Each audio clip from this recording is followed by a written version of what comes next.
और इस बीच एक और बड़ी जानकारी मिल रही है। आपको बता दें, रूस के विदेश मंत्री सर्गेई लावरोव भारत के दौरे पर हैं। आज से 2 दिन के दौरे पर रूस के विदेश मंत्री रहने वाले। कच्चे तेल की सप्लाई पर बातचीत हो सकती है, चर्चा हो सकती है, रुपए और रूबल पेमेंट सिस्टम पर चर्चा हो सकती है, ऐसी जानकारी शुरुआती मिल रही है। कल एस जयशंकर से लावरोव मिलेंगे, मुलाकात उनकी एस जयशंकर के साथ होगी।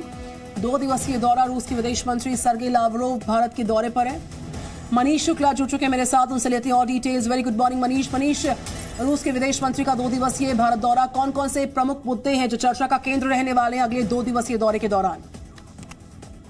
देखिए निधि, आपको मालूम है कि जिस तरीके से यूक्रेन के अंदर रूसी सेना ऑपरेशन चला रही है, उसके बाद से ये पहला रूस का भी कह सकते हैं भारत में इतना हाई लेवल ये विजिट हो रही है। रूस के फॉरेन मिनिस्टर आ रहे हैं। दूसरी बड़ी बात है कि जो सिचुएशन इस वक्त है, दुनिया ये कह रही है, जो जानकार ये कह रहे हैं कि भारत के अमेरिका और जो यूरोपियन देश हैं उनके साथ बहुत अच्छे संबंध है, रूस के साथ भी बहुत अच्छे संबंध है। तो भारत ऐसे दौर में यूक्रेन क्राइसिस का समाधान निकालने में एक बड़ा रोल निभा सकता है, क्योंकि दोनों जो दुनिया के जो दो पोल हैं, दोनों भारत की बात बहुत गंभीरता से ले रहे हैं।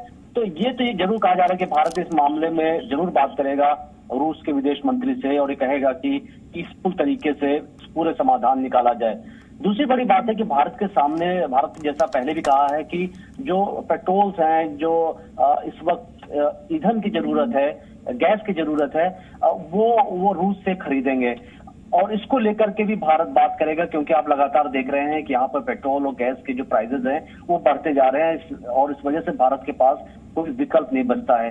तीसरी बड़ी बात यह है कि अगर आप देखें तो कई जो डिफेंस से जुड़े भी कई जो डील हैं वो रूस के साथ होने हैं और कई ऐसे पार्ट्स हैं डिफेंस से जुड़े जो जिनके आप ये कह सकते हैं कि उससे जुड़ी हुई खरीदारी भी करनी है।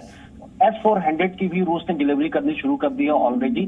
तो इन सारी चीजों को लेकर के भारत बात करेगा। 2 दिन का ये दौरा है और ये देखने की बात होगी कि किस तरीके से दोनों देश ज्वाइंट स्टेटमेंट देते हैं, खासतौर पर यूक्रेन क्राइसिस को लेकर के, क्योंकि दुनिया लगातार भारत के जो ये बातचीत होने वाली है इस पर नजर बना रखी है। दूसरी तरफ देखें तो लगातार कई हाई प्रोफाइल विजिट भी है। नेपाल के भी प्राइम मिनिस्टर आने वाले हैं। कल यूके की जो विदेश मंत्री हैं वो भी भारत आ रही हैं।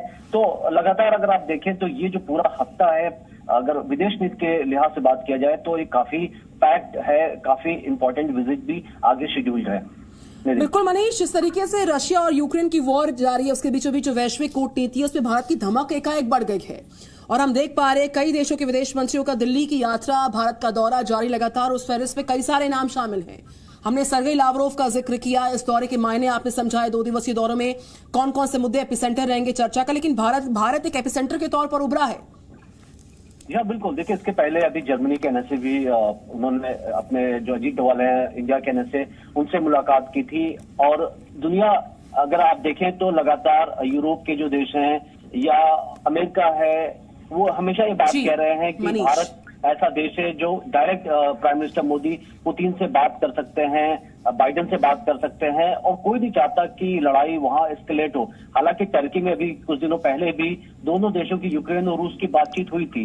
तो बिल्कुल मनीष, इन दौरों पर जी न्यूज की नजर लगातार। कुछ और ब्रेकिंग इनपुट्स आएंगे, हम लौटेंगे आपके पास। शुक्रिया मनीष शुक्ला जुड़े थे मेरे साथ। Presenting V news app available on Google Play and App Store. Download it now.